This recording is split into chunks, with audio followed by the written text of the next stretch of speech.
Sanggar Cerita mempersembahkan Sabda Pandita Ratu.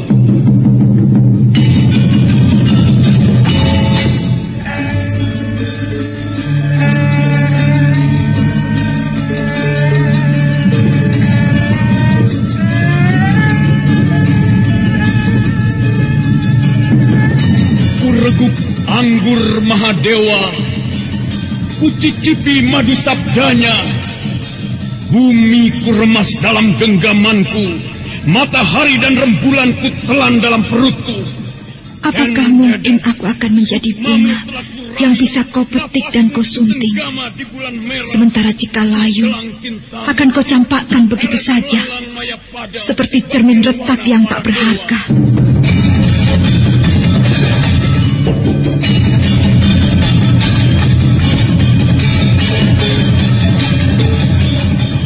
Sabda Pandita Ratu, sebuah kisah penuh dilema, tragedi cinta anak manusia, perebutan tahta, mabuk harta dan duniawi, serta silaunya kehormatan, di mana keangkara murkaan merajalela karena dendam yang membara.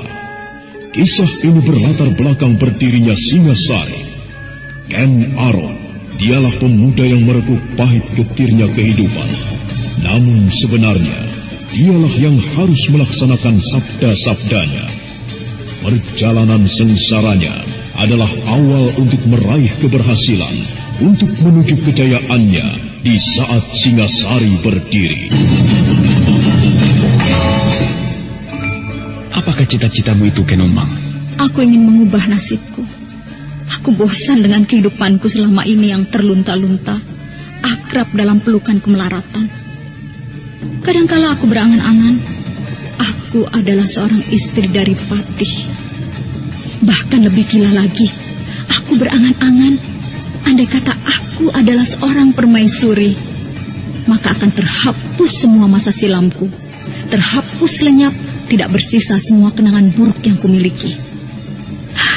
Itulah cita-citaku, Kakang Ken Arok. Bagaimana dengan kau, Kakang? Aku ingin menjadi seorang raja.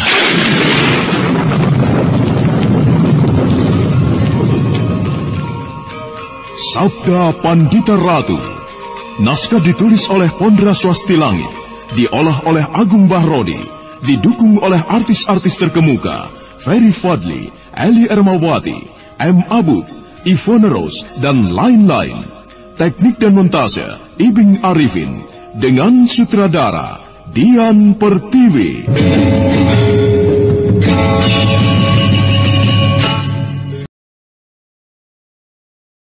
Sabda Pandita Ratu, kali ini dalam episode ke-13 dengan judul Senja di Pasetran.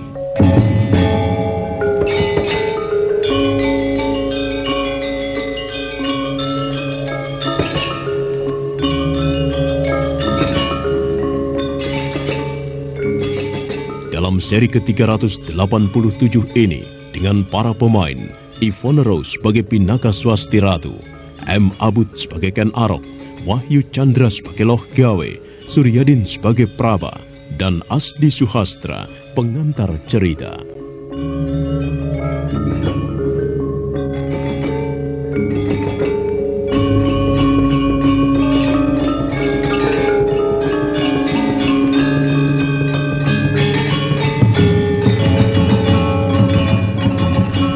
Pinaka Swasti Ratu mengetahui bahwa Ken Arok hanya memandang sebelah mata padanya.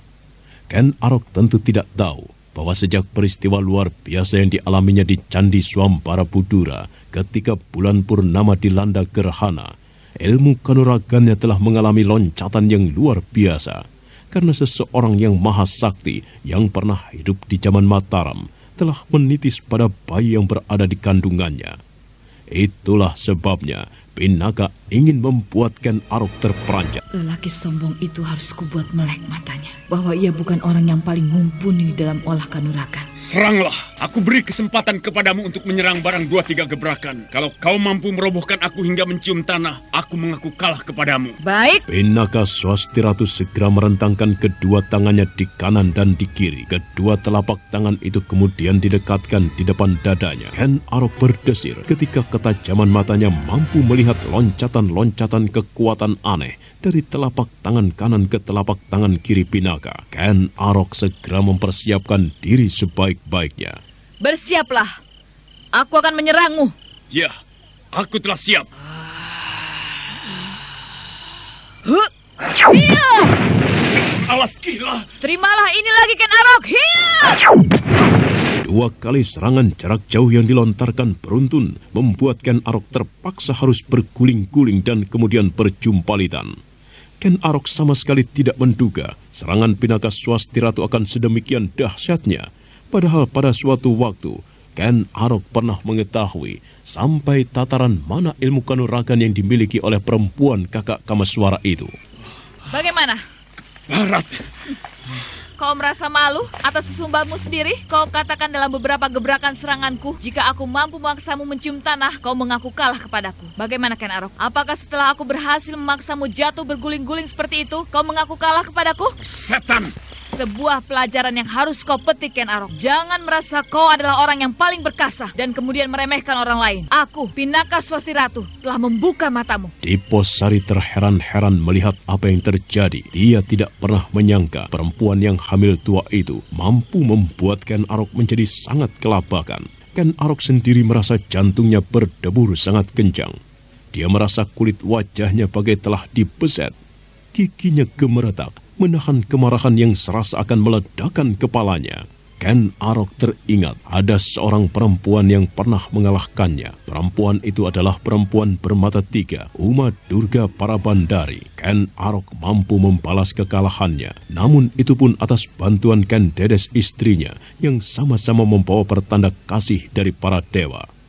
Dan sekarang, Pinaka Swasti Ratu mampu merobohkannya pada serangan pembuka dengan cara yang sangat menggetarkan. Bagaimana, Ken Arok? Dari mana kau dapat ilmu yang sedemikian dahsyatnya itu, Pinaka? Aku tidak berniat untuk menceritakannya, kecuali mendengarkan kau berjanji untuk mengendalikan anak buahmu tidak berbuat semena-mena. Kau luar biasa, Pinaka. Aku akui, seranganmu sangatlah hebat. Dengan serangan yang baru saja kau lakukan terhadapku itu, kau mampu membuat gunung yang tinggi sekalipun akan runtuh. Kau mampu menjatuhkan aku.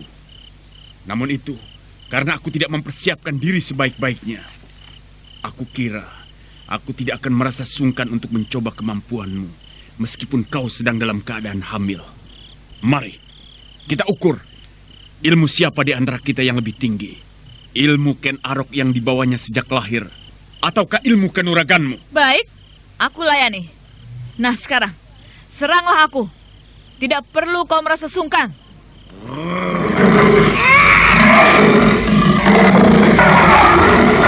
Singa liar. Kau akan menunjukkan kepadaku bahwa kaulah singa liar dari padang karutan. Aku tidak merasa gentar secuil pun menghadapimu.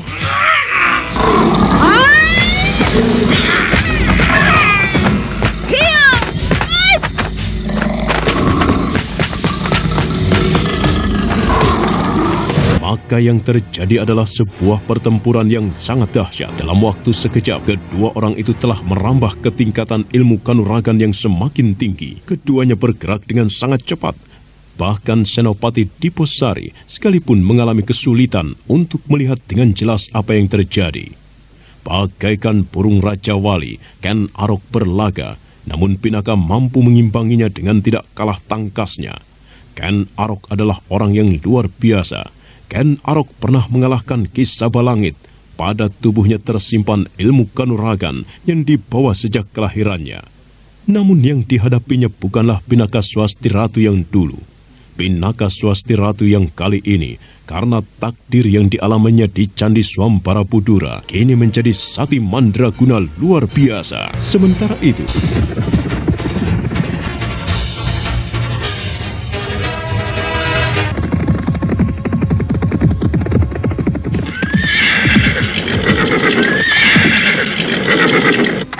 Kenapa berhenti, Bapak? Apakah anak mas tidak mendengar sesuatu? Mendengar sesuatu? Iya. Apa itu, Bapak? Pertempuran anak mas. Pertempuran? Iya, lamat-lamat sekali, Bapak. Aku mendengar. Siapa yang bertempur itu? Jaraknya jauh sekali. Rasanya dari arah sana. Mari, Bapak. Kita lihat siapa yang bertempur. Tunggu anak mas. Kenapa, Bapak? Bukan dari arah sana, tapi dari arah situ. Mari anak mas, jangan salah menempuh arah. Bapak yakin suara pertempuran itu dari sana? Ya, dari sana itulah pantulannya anak mas. Sudahlah, percayalah. Iya.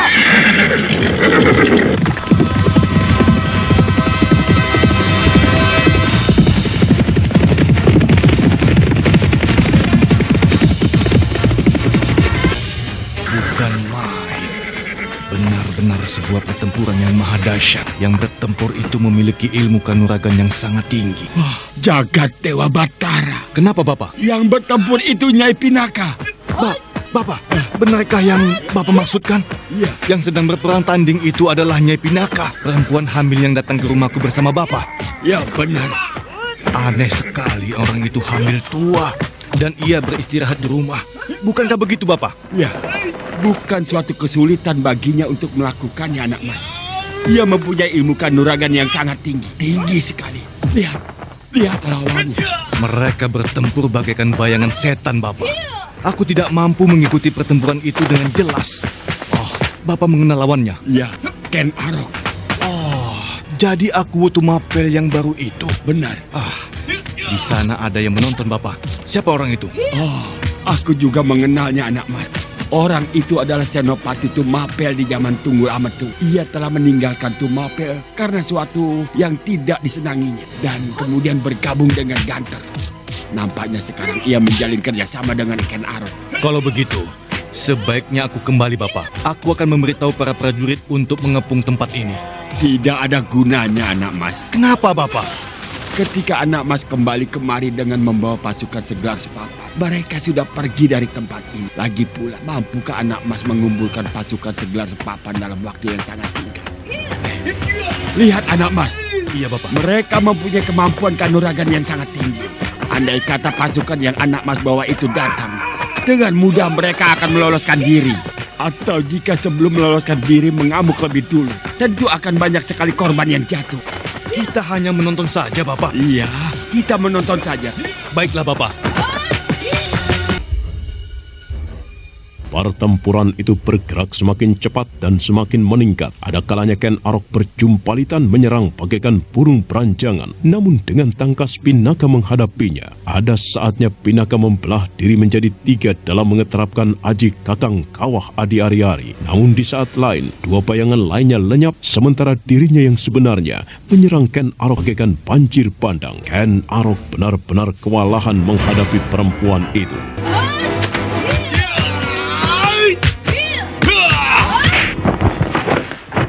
Bagaimana Ken Arok? Luar biasa. Kau benar-benar telah berubah, Pinaka.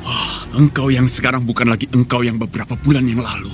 Kau telah membuat aku semakin penasaran. Kau mampu mengimbangi ilmu kanuraganku. Nampaknya di tubuhmu mengeram sumber kekuatan yang tidak pernah asat. Meski kau peras dan kau kuras habis-habisan. Terserah apapun yang kau katakan. Tetapi Ken Arok pantang untuk dikalahkan. Aku tidak peduli apakah kau sedang hamil tua atau tidak. Aku akan mempergunakan segenap ajianku, aji pamungkasku.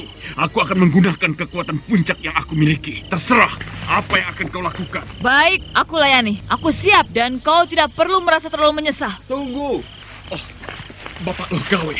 Aku anak mas. Jika anak mas tidak lupa kepadaku, Ada apa? aku wajib mengingatkan Nyai. Apa yang akan Nyai lakukan adalah keliru. Cukup anak mas Ken Arok. Perang tanding yang tanpa ujung pagal ini benar-benar tidak masuk akal. Dan tidak ada gunanya. Hentikan pertempuran ini. Tidak masuk akal bagaimana, Bapak? Dalam perjalanan Bapak Logawe telah melihat sendiri apa yang telah diperbuat oleh prajurit itu. Ken Arok berada di belakangnya. Ken Arok harus mempertanggungjawabkan perbuatannya. Aku telah siap. Jangan anak mas. Jangan Nyai. Tidak boleh hal itu terjadi. Aku tidak mau dikalahkan. Apalagi oleh perempuan. Minggir, Bapak Logawe. Jika kau tidak minggir, kaulah yang akan tergilas oleh ajianku. Pinaka, Kau telah membuka persoalan denganku. Sekarang kau harus menyudahinya. Baik. Brahmana Loh Gawe benar-benar kecewa melihat sikap Ken Arok yang tidak mau menghentikan pertempuran. Namun Pinaka Swasti Ratu nampaknya juga telah menjadi perempuan keras kepala yang lebih mengutamakan mahalnya harga diri. Loh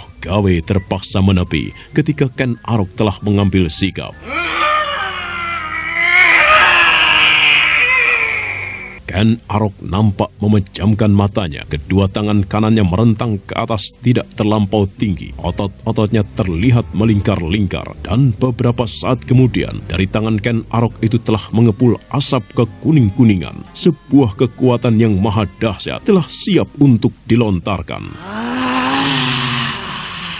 Sebagaimana Ken Arok yang telah siap melontarkan ajian pamungkasnya, Pinaka Swasti Ratu melakukan hal yang serupa. Perempuan hamil itu berdiri tegak di atas tanah, kedua tangannya dalam sikap menyembah di depan dada. Namun dari sela-sela jemari yang terkatup erat itu, mengepul asap keputih-putihan. Sebuah kekuatan maha dahsyat pula telah siap untuk dilontarkan. Ken Arok adalah manusia langka, kekasih para dewa, namun Pinaka Swasti Ratu adalah perempuan yang aneh pula.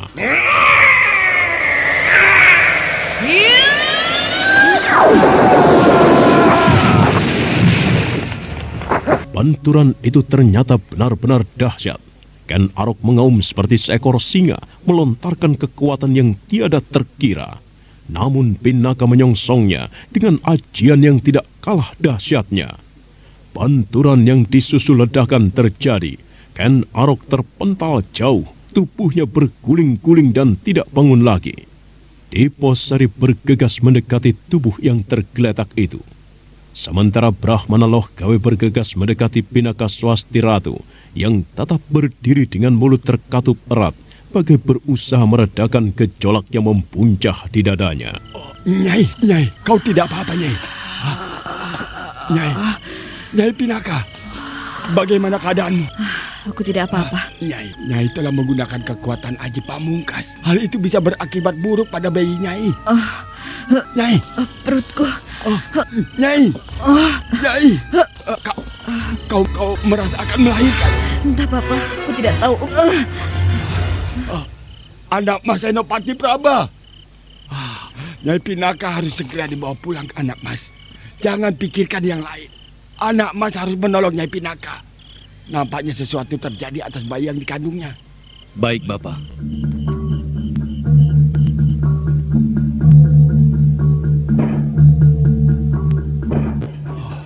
Bagaimana keadaannya anak Mas? Ken Arok pingsan, Bapak. Anak Mas Diposari, aku tidak bisa menemanimu di sini terlalu lama. Aku mencemaskan keadaan Nyai Pinaka. Aku terpaksa meninggalkanmu. Apa yang akan kau lakukan terserah kepadamu Diposari. Aku baru saja menyaksikan peristiwa yang benar-benar luar biasa, Bapak. Bapak Loh Gawe. Siapakah perempuan itu? Panjang ceritanya. Jika anak Mas ingin mengetahuinya, anak Mas temui aku di rumah Senopati Praba. Aku juga ingin mendapatkan keterangan dari anak Mas tentang hal-hal yang terjadi di Tumapel. Senopati Praba. Baik, Bapak. Semoga aku tidak akan mendapat kesulitan jika aku ke sana. Aku akan mengusahakan agar kesulitan itu tidak ada, anak Mas. Salamku kepada Ken Arok jika ia sudah siuman.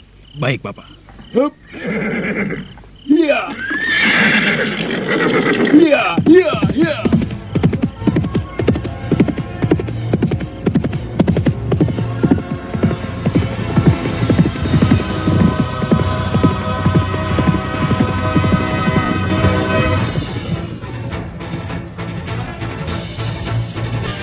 Yang aku hadapi ini benar-benar sebuah kejadian luar biasa yang bukan mimpi, tetapi kenyataan. Bagiku mustahil ada orang yang akan mengalahkan Ken Arok. Ternyata ada. Ken Arok dibuat pingsan. Benar-benar tidak masuk akal. Ada orang mengalahkan Ken Arok. Sungguh luar biasa. Selama ini aku yakin tidak ada orang di dunia ini yang bisa mengalahkannya. Ya, aku harus segera membawa Ken Arok menyingkir dari tempat ini. Kalau tidak ingin tertangkap prajurit Kediri, aku akan membawa ke rumah persembunyiannya. Diposari segera mengangkat tubuh Ken Arok ke atas kuda, dan sesaat kemudian kuda itu telah berderap menjauh dengan seekor kuda putih lain yang mengikuti di belakangnya. Dan sementara itu,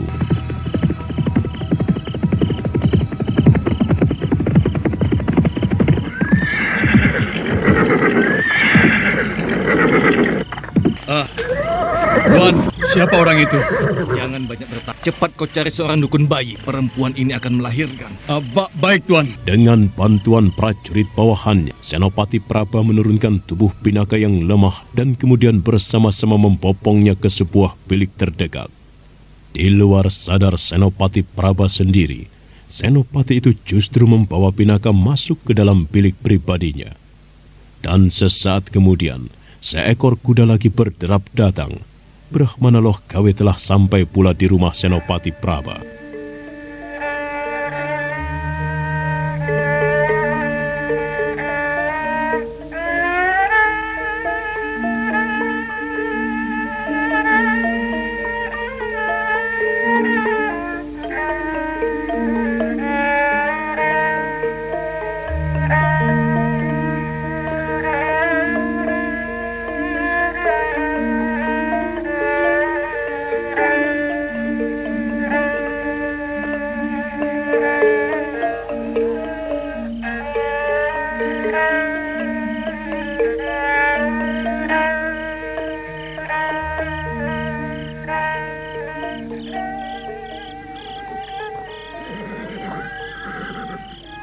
Bagaimana keadaanmu, Nyai?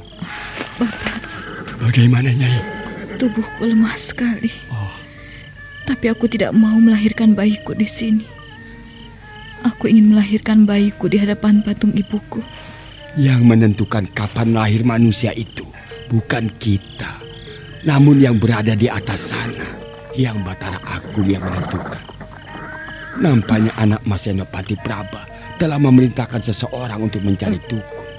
Benarkah anak Mas? Benar, Bapak. Tahanlah, Nyai, ditahan.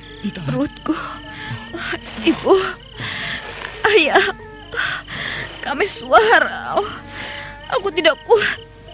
Aku tidak kuat. Tahan, Nyai. Seorang dukun bayi sedang dipanggil.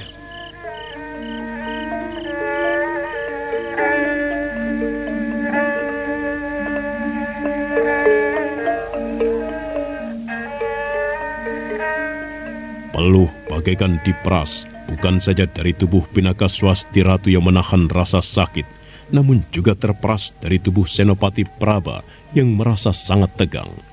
Sepanjang umurnya, baru kali itu dia mengalami peristiwa yang seperti itu. Waktu terasa sangat lambat bergerak, namun akhirnya dukun bayi yang dipanggil itu datang juga. Tenanglah, Nyai. Aku akan mencoba membantumu. Nampaknya kau akan segera melahirkan. Aku tidak mau segera melahirkan. Loh, kenapa? Aku ingin melahirkan bayiku di Paralingga. Aku ingin melahirkan bayiku di hadapan patung ibuku. Loh, yang menentukan kelahiran bayi itu bukan manusia, Nyai, tetapi yang di atas sana. Para dewa yang telah menentukan. Ikhlaskan, Nyai. Kalau bayi itu harus lahir sekarang, biarlah lahir sekarang.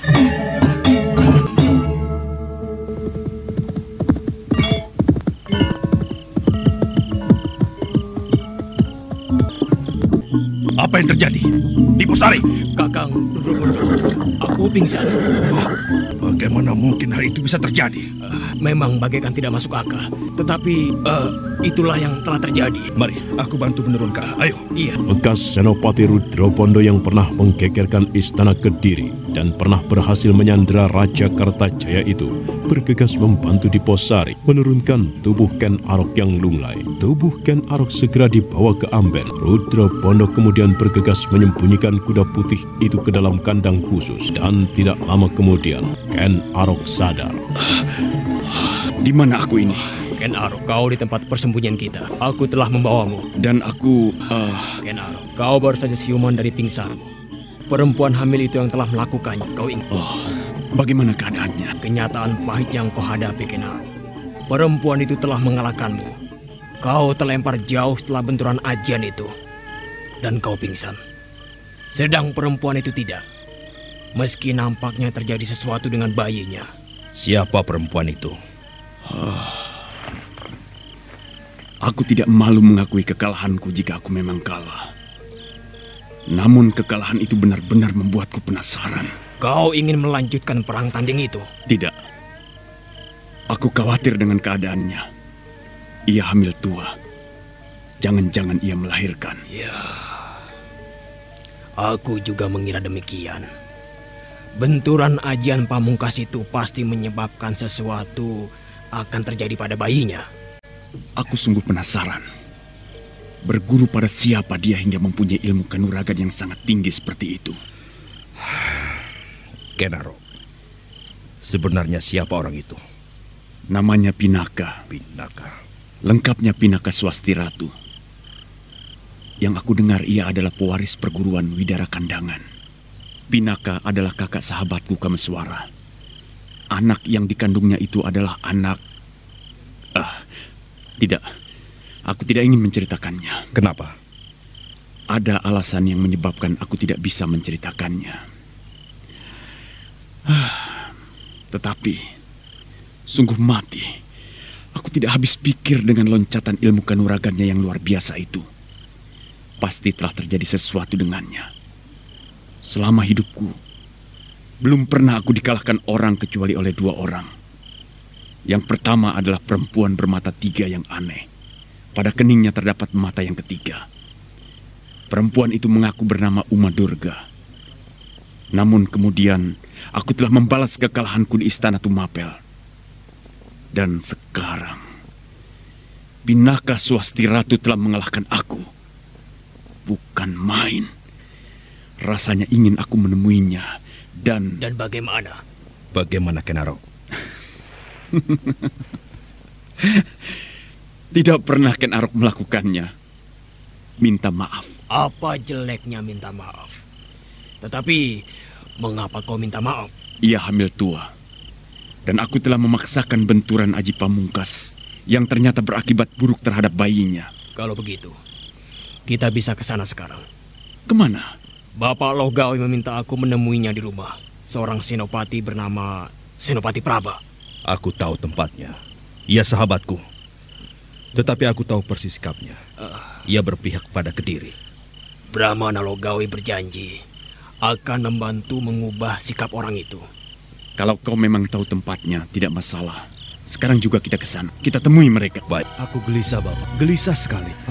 Bagaimana dengannya Bapak Brahmana? Apakah ia akan mampu mengatasi keadaannya? Tenanglah anak mas. Yang Batara tentu akan melindunginya. Jika kelak aku beristri, istriku kemudian melahirkan, keadaannya tentu akan seperti ini. Dadaku bergetar, Bapak. Berat sekali rasanya. Kendalikan anak mas, kendalikan. Bapak, aku menjadi semakin penasaran dengan keadaan ini. Tolong Bapak ceritakan apa sebenarnya yang Bapak ketahui tentang perempuan itu. Dan Ken Arok, seharusnya ketika dalam keadaan pingsan itu, Ken Arok ditangkap dan dibawa ke Kediri. Anak mas, aku akan bercerita tentang Ken Arok.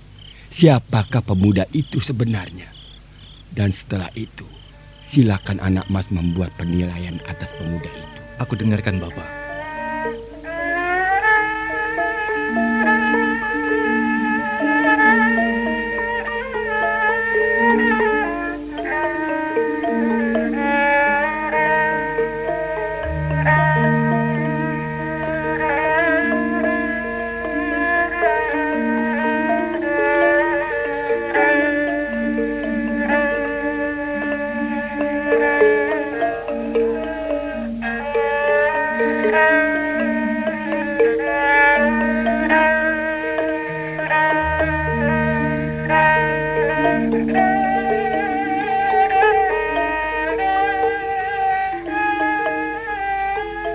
Dengan jelas dan gamblang, Brahmana Logawi menceritakan siapa Ken Arok, bagaimana asal-usulnya. Tidak ada secuil pun hal-hal tentang Ken Arok yang disembunyikan. Senopati Praba mendengarkan kisah itu dengan seksama. Diceritakan pula hubungannya dengan Ken Dedes, dan peran Ken Arok dan Ken Dedes sebagai orang-orang yang membawa pertanda kasih dari para dewa untuk kelak di kemudian hari akan menjadi raja besar di tanah Jawa. Dan Ken Dedes akan menjadi ibu dari raja-raja besar di tanah Jawa ini.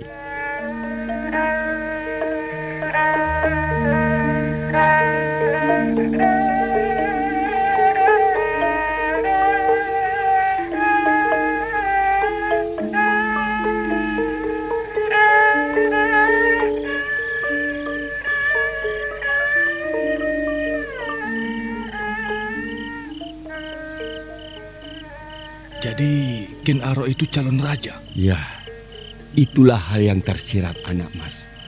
Kelak Ken Arok akan menjadi raja besar di tanah Jawa ini. Sebuah takdir. Ya, sebuah pepesten yang tidak bisa diubah oleh siapapun. Dengan demikian, usaha apapun yang dipergunakan untuk mencegahnya tidak akan ada gunanya. Benar. Dan bagaimana dengan perempuan itu? Dengar. Brahmanalah Gawe dan Senopati Praba menjadi tegang. Mereka harus menunggu beberapa saat lamanya ketika dukun bayi itu kemudian keluar tergopoh-gopoh sambil memondong bayi yang masih merah. Bayi itu menangis cukup keras. Nah, bagaimana kisah selanjutnya? Saudara pendengar, untuk mengetahui jawabannya, ikutilah kelanjutan kisah ini dalam seri berikutnya. Sampai jumpa.